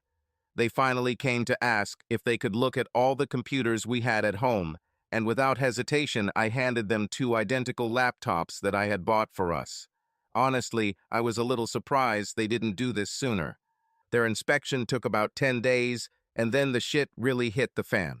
It was Wednesday morning, a morning I will probably never forget, when I received a call from Detective Sergeant Mark Haley, who called me at work and very politely asked that I could come to the station and bring Samantha with me by 11 o'clock. I, of course, agreed and went to ask Sammy to come with me. To be honest, even though we worked in the same place and our paths naturally crossed, I haven't seen her much since the incident. I knew, of course, that she had kicked Gerald out of the house, and that his drunken attempts to return had very quickly resulted in a restraining order to keep him away. I also knew that he had been suspended from work, but was still receiving a salary at the time, but I noticed that Sammy had become withdrawn and often seemed like she was walking through a waking nightmare. Even her magnificent golden hair seemed dull and lifeless. I assumed that the sight of Joe Carpenter falling to the ground still haunted her, along with a certain knowledge that it could easily have been her. There was almost a sense of resignation about her when she agreed to accompany me, and the ride there was quite unpleasant, with very little conversation. On arrival, we were ushered into a large and surprisingly comfortable office where Mark, Kelsey, and the same constable who had recorded the original statements were waiting for us. The only surprise was that Abby was in the room. We were immediately told that although we were only invited to assist in the investigation, we had the right to invite a lawyer if we wanted. None of us showed any desire to take advantage of this offer. We were again shown the recording equipment that was used. I was called first. 2 identical laptops were placed in front of me, and I was asked which one was mine. It was easy. Mine was used for both work and play and had some minor battle marks that couldn't be avoided. Most of them were minor scratches on the cover, but there was one easily noticeable chip on the corner where I dropped it after clumsily removing it from the case. So I had no qualms about claiming it as mine and explaining why it was so easy. The next question was whether I had ever used Abby's laptop, and again I had no hesitation in admitting that I had used it occasionally. I know we're always told not to leave valuables in the car, I told them, but sometimes my laptop was left in the trunk. Instead of following him, I used Abby's laptop if she wasn't sitting at it. Usually it was just to see the news headlines, sports scores, that sort of thing. You didn't use it to send emails? Asked Inspector Kelsey. No, I always used mine for this. We had a common email address that we always used for shopping and such, and it was accessible on both computers. But I also had a personal address on my laptop. It was used to send messages to club members and, from time to time, to purchase surprise gifts. The 2 policemen looked at each other, each nodded slightly, and then they told me that I could leave if I wanted. I thought about it for a moment, but then I said, "If you don't mind, gentlemen, I would prefer to stay. Mrs. Lloyd Smith was, well, a little fragile after the incident. I can't know exactly what you're going to ask her, but I think she might need the support of a friend." I heard a deliberately loud snort from Abby when I used the word friend, but was able to ignore it and watched as another glance passed between Mark and Kelsey. Apparently, they had a good working understanding because they seemed to read each other's minds and quickly made a decision. They said I could stay, but I had to sit in another chair that was further away from the table and promise not to say anything. As I changed chairs, I was watching the remaining participants in the drama when Kelsey pulled out a large stack of A4 paper. Sammy seemed a little lethargic and not particularly interested in what was happening. Abby was restless. I didn't know how long she had been here before us, but I knew the signs of her need for a cigarette. This reminds me that I had to pay a lot of money to a cleaning company to get rid of the nasty smell in my apartment. I'd like you to take a look at this, if you don't mind, Mrs. Lloyd Smith, Inspector Kelsey said in a soft voice and a friendly smile. And then tell me if you know them. Please take your time. I want you to be absolutely sure, and I would like you to read everything if you don't mind. With that said, he handed over a stack of paper and Samantha turned over the top one. I heard a sharp intake of breath, which was almost immediately followed by a sobbing sob that seemed to pass through her fragile figure. I wanted to get up, but they asked me to stay where I was. Samantha seemed to take several deep breaths to regain control, and I knew she had succeeded when she finally turned to the next page. The silence and tension in the room was excruciating as Samantha continued to read. All that was missing to make the scene fully dramatic was the quiet ticking of the wall clock and the movement of the second hand to mark the passing moments, but the only sounds were the soft whirring of the recording devices and the hesitant breathing of the 6 people present. It had seemed cool when we first arrived, but now I could feel the dampness of sweat under my arms, and as time slowly passed, I quietly tried to settle into the hard chair. Sammy must have read 2/3 of the stack before she finally looked up at the 2 policemen and said in a plaintive voice, "I've seen this before. These are the same letters that I told Robbie about when I found them on Gerald's computer. Is it really necessary for me to read them all?" "This is important, Mrs. Lloyd Smith," Inspector Kelsey confirmed. "I understand this must be difficult, but it would be a great help if you could continue. Please." Returning to my task, I tried to catch Mark's eye, but he was looking determinedly at Sammy, so I tried to gauge Abby's reaction to what was happening. She still seemed restless, as if she would sell her soul for a cigarette, but from her position, it was impossible to see what Sammy was reading, and I could see that an almost overwhelming curiosity was tormenting her. The last couple of pages changed everything. First, there was a small cry of surprise from Sammy. Then she lifted the page to her face, as if she had to bring it closer to believe what she was reading. Then there was an audible sigh, almost a son of anguish, and she slowly placed the last page, face down, on the stack of read sheets. Without a word, she took a small packet of tissues from her purse, pressed one to her face, and began sobbing uncontrollably.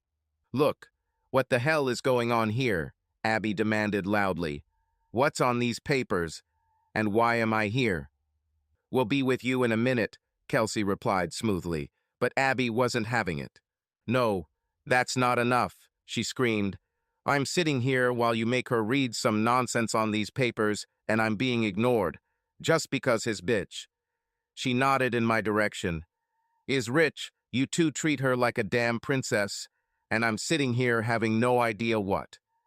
"Okay, Mrs. Davis," Kelsey said, not raising his voice, but using a tone that brooked no argument and resulted in immediate silence. "Mrs. Lloyd Smith has been reviewing a series of emails found on your computer.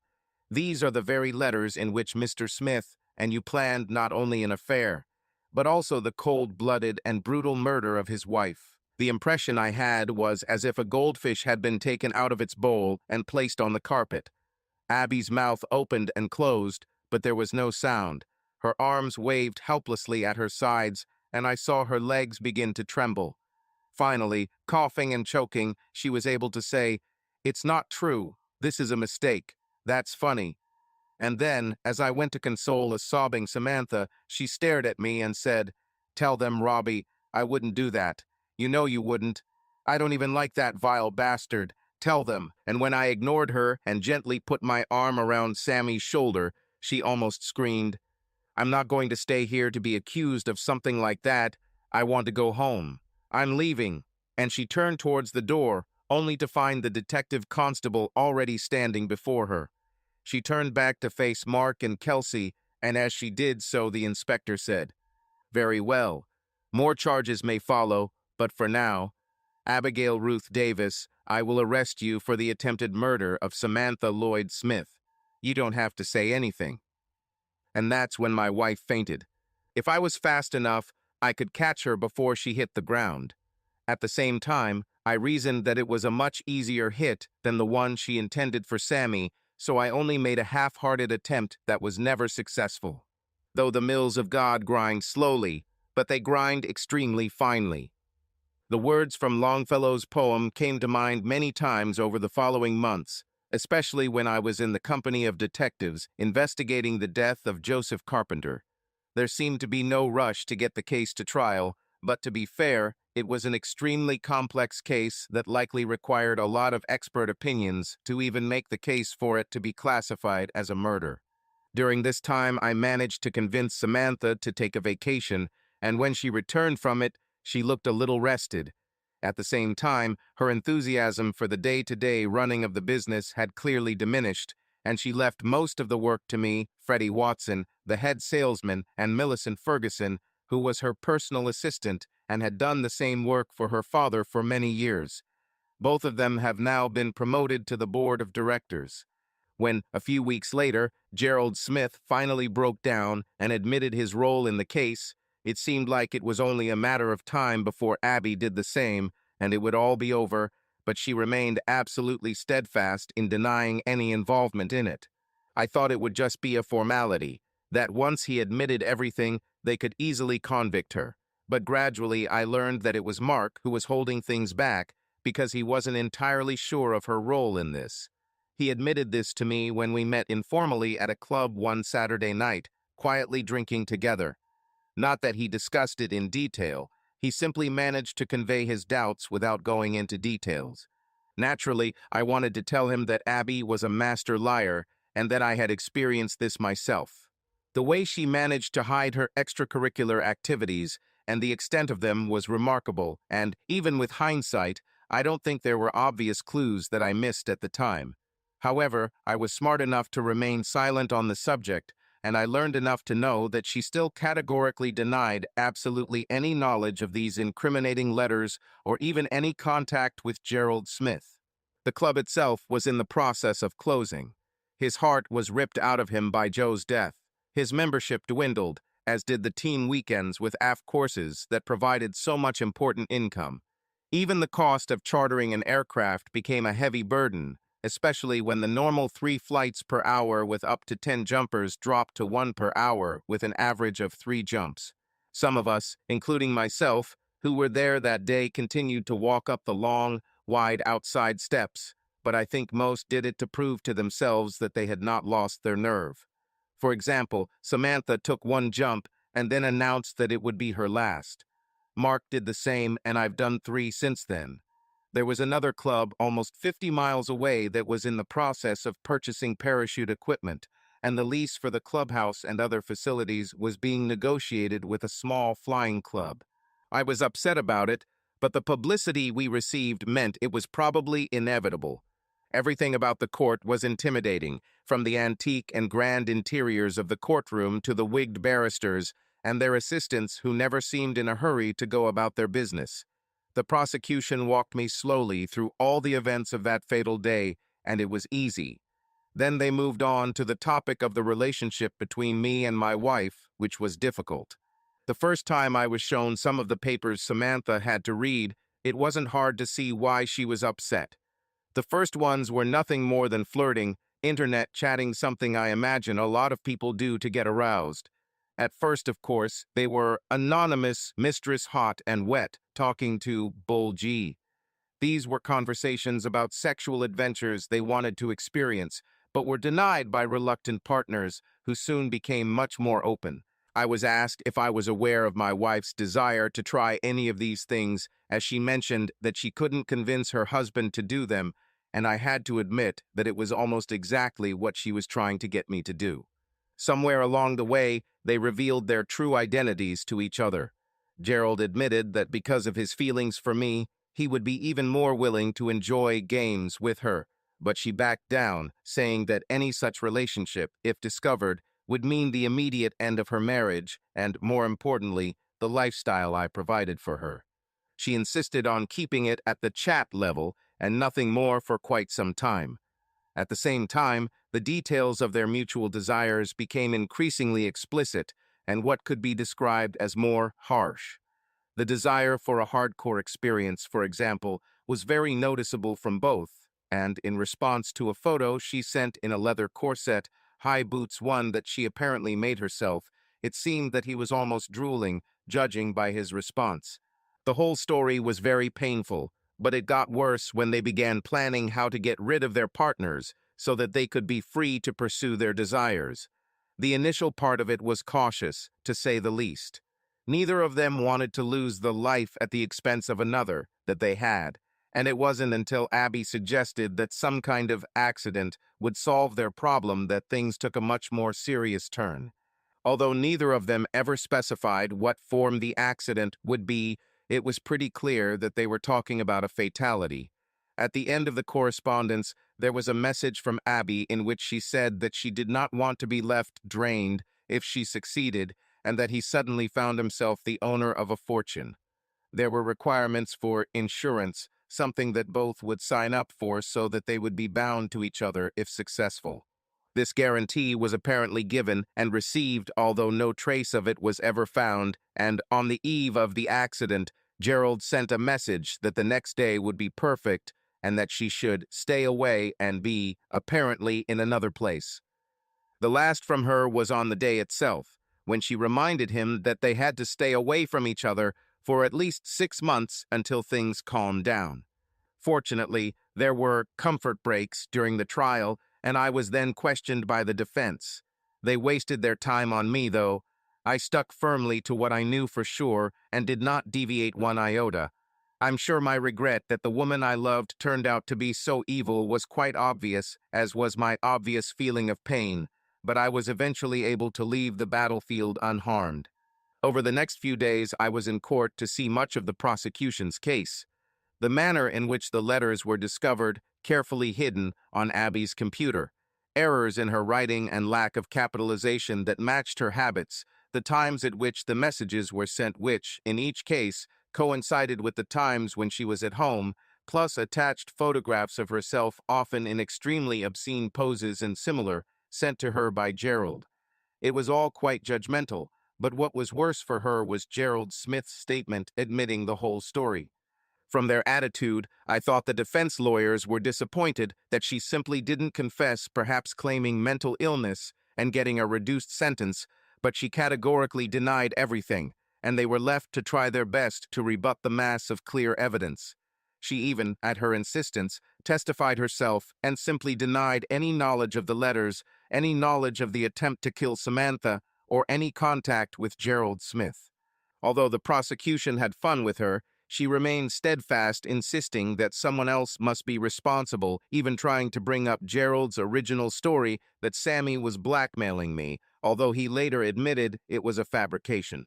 I was unable to attend the closing statement of the court. I had to attend a very important board meeting that would affect the entire future of the business. Apparently, the prosecution took a couple of hours to do this, and the defense a little less.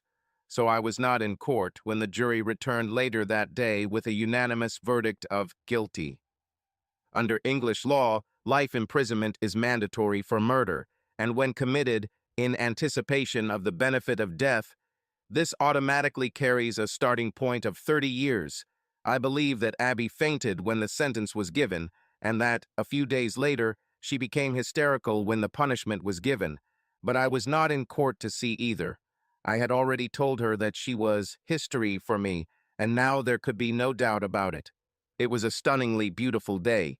I was sitting on the terrace of a villa near Grasse on the French Riviera on a hill near the village of Speraces, enjoying views of Lac de Saint-Cassien, Mandelieu Bay, and the Estrel Hills.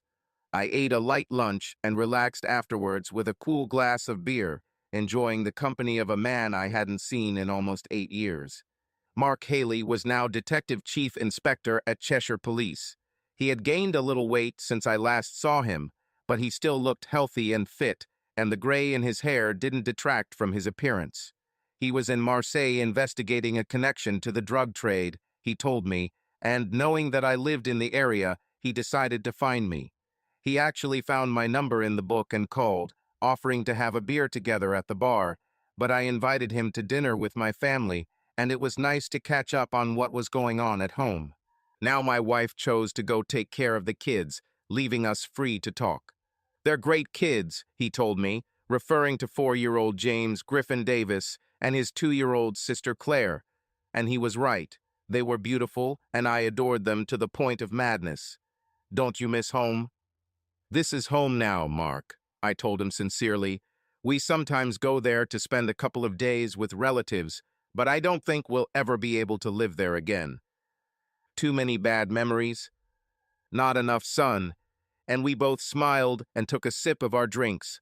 I had a feeling that his visit was more important than he said, but it was up to him to decide when to stop fencing. So, how did you get along with her? He asked, nodding towards the house. So I told him the simple truth. To be honest, Mark, I never thought we would actually get together. In fact, it took almost a year before we both accepted that there was a real feeling between us. I mean, being without partners, we tended to team up when there were events to attend and so on. But I think we were both so wounded that we were afraid to experience it again. I think it was something that grew very slowly until we were both ready to admit, that we had real feelings for each other. And it was absolutely true. We grew together slowly and steadily during the first year after the trial. In some ways, given the state she found herself in, I think I became a rock for Samantha to cling to, but I didn't want to risk what we had by trying to turn this into a possibly unwanted attempt at romance. It was after dinner with a group of Japanese businessmen and their wives when the opportunity for change finally arose. It was my turn to drive even though she didn't drink much, and as I was dropping her off at home and saying goodnight, she suddenly said, Robbie, sometimes I think we spend more time together than most married couples. It was just a passing remark, but it caused silence for a couple of moments, and then, as if she was embarrassed by the thought, she began to get out of the car, but I gently held her hand, and as she turned back, I replied, I'm sure we will, and I like being with you. I just wish we had more time together. She looked at me carefully before asking if I was really sure, and when I told her I was sure, we enjoyed our first real kiss. It wasn't passionate or any kind of explicit experience, but it was gentle, and it was a truly loving kiss. From then on, we started dating for real. It seemed like there was an unspoken rule that we weren't going to go straight to bed, and I was fine with that. In fact, it wasn't until I reminded her of what she said about spending so much time together and suggested that we should consider making it a little more formal that she agreed to marry me. It was a 6-month courtship following many years of friendship, and the wedding itself was a very quiet ceremony with only close family and friends invited. Our first night together was on our honeymoon at a hotel in Barbados. It was a little awkward at first. Neither of us had been sexually involved with anyone in a very long time, and I think we were both nervous about our shortcomings. She certainly shouldn't have been nervous. Honestly, her body once revealed was even more sensational than I had ever imagined. Her breasts were still full, firm, and extremely responsive to my touch. Her stomach was flat, her waist narrow, and her hips perfectly curved. Her legs were long and magnificently shaped, and from the first time I saw her naked, I became absolutely and completely devoted to her. However, she was surprisingly shy and, given her background, surprisingly inexperienced. We both knew of 2 people who were willing to do all sorts of things to seek new thrills. The letters between Gerald and Abigail contained graphic descriptions of things that were literally very painful, about others that were downright disgusting, and even some that were illegal. We had to face these memories, confront them, and discuss them, and we did it in the first weeks of our marriage. Gradually, We sorted out what we both found acceptable and enjoyable, and what we would never mention again, if at all possible. So I told Mark that we had an old-fashioned courtship, that we had finally decided to get married, and that we were probably more in love now than ever before, and that love was still growing every day. Yeah, I saw it pretty well. He smiled, and then, have you heard anything about your previous partners? I just shook my head. I really didn't want to know. They were part of the past. Gerald seems to be doing well in prison. To be honest, I think it's become a little institutionalized. I saw it a few weeks ago, actually. He's still bitter towards Abby, of course. He still insists it was her idea, even though he agreed with her. He said she promised to be the easy girl he'd always dreamed of being with, and he couldn't forgive her for refusing to accept any responsibility for what happened. He might be eligible for parole in a few years, but I'm not even sure he'll want it then. I tried to interrupt him before he could say anything else, but he continued. Abby is a different case, of course. She had a complete nervous breakdown. She still denies any involvement in the plot to kill Samantha. She still denies any knowledge of these incriminating letters. Psychologists say it's due to denial, perhaps some kind of bipolar disorder or something similar. There was even a suggestion that there were two separate personalities there, and that the current dominant personality had erased any memory of what the other had done. Of course, this means that she is unlikely to be released for very long. I mean, she knows she'll have a better chance if she admits it, but she doesn't. And that really begs the big question, doesn't it, Robbie? He finished and took another sip of his beer. What question? I asked as casually as possible. He then slowly put the glass down, and we looked into each other's eyes as he said, How did you do it, Robbie? I'm sorry, I said with a surprised expression on my face, but he just smiled slightly. Robbie, I'm a cop, he said. I may not be Sherlock Holmes, but I think I'm pretty good at my job. I take my time on things and do my best to get things right. I'm a cautious person, and I don't like the thought of putting the wrong person behind bars. Now, Mr. Kelsey, remember him, I assume? I nodded, and he continued. Well, he had a very different approach to me. He was all about getting results, about making the numbers look good, and when it came to a high-profile case like the death of Joe Carpenter, about getting results quickly and looking good in the media. That's probably why he became chief of police, and I won't get any higher than I am now before I retire. Yes, but just give me a couple of minutes, Robbie. It won't take long because my car will pick me up soon. I just have to get rid of this because it's been bothering me for years. Okay? I nodded again and started to speak, but he raised his hand to say, please, so I remained silent. You see, when we were investigating, first, I felt sorry for you. Don't get this wrong. I mean, you seemed to be the only one who didn't really know what Abby was. You seemed like a poor husband, blind to love, who didn't know that his wife was cheating on him with Joe, and a couple from the factory she worked with, namely Donald and Malcolm. But I gradually realized that I was wrong, didn't I? You knew about this, right? I tried to look embarrassed and a little annoyed. You were right, of course. That was the main reason why I got Abby a job away from the factory, in the hope that this would stop. But I knew very well that it did not stop. You're good, Robbie. You're very good. I must admit, over time, I can see you very carefully and very slowly drawing Samantha to you. How you didn't judge her husband, but just carefully showed yourself to be better than him. And how you made her practically dependent on you when it came to running the business. Well, that's what a lot of men in your situation would do, isn't it? They would like to, I don't know, have an affair with her, or even prepare her as a replacement when you're ready to get rid of Abby.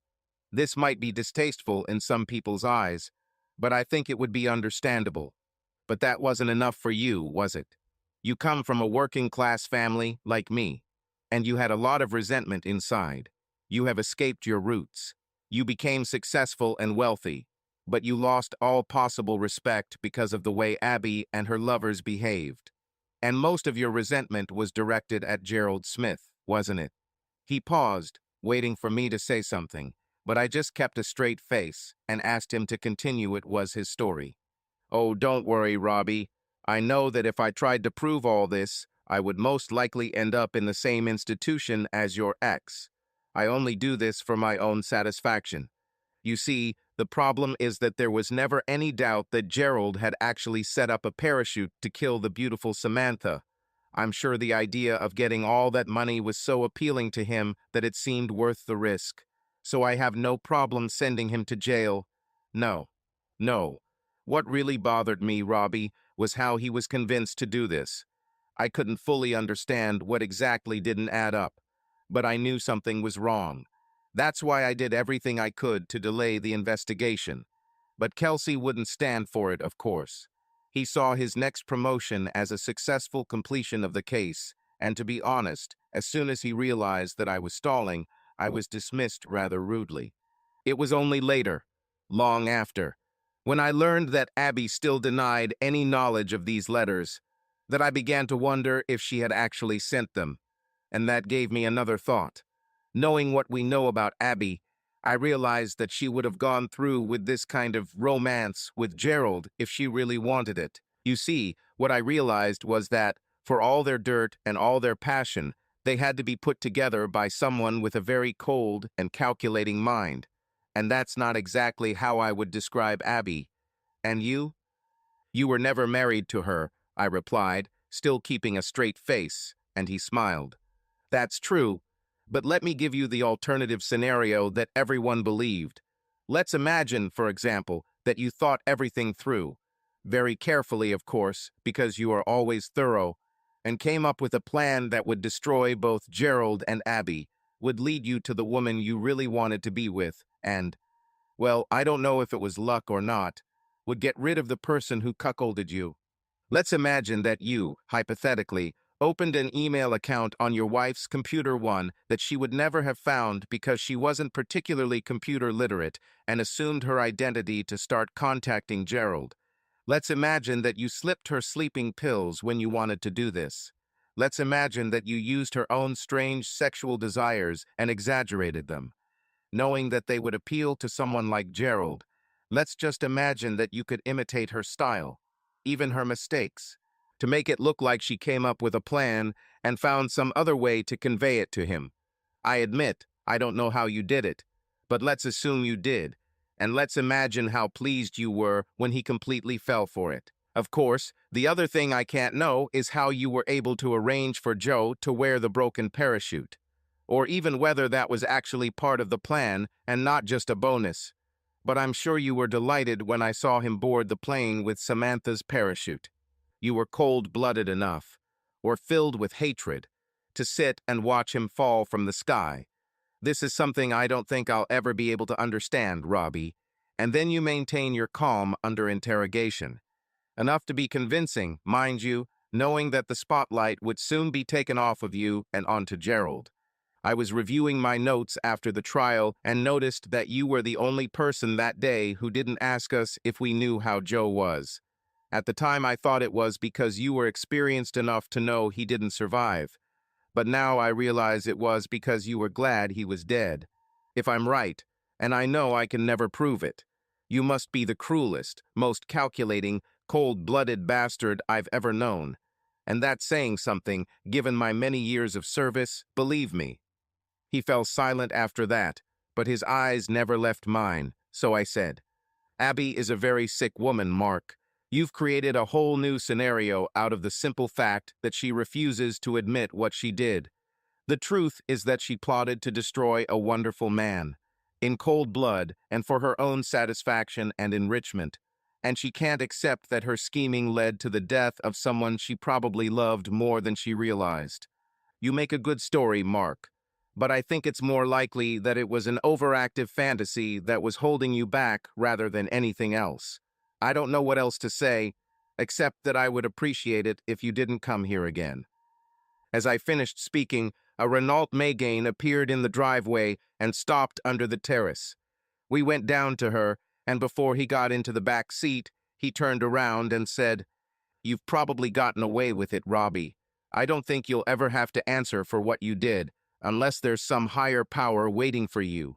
I won't dwell on it. I have my own life. And I don't think I'd want to meet you anyway, because I honestly think you're the most ruthless and dangerous person I've ever known. You don't seem to have any remorse, but I still hope you'll think about what you did to Abby.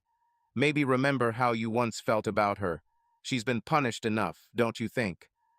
I watched the car drive away and turned around to see Samantha waving at it from one of the windows.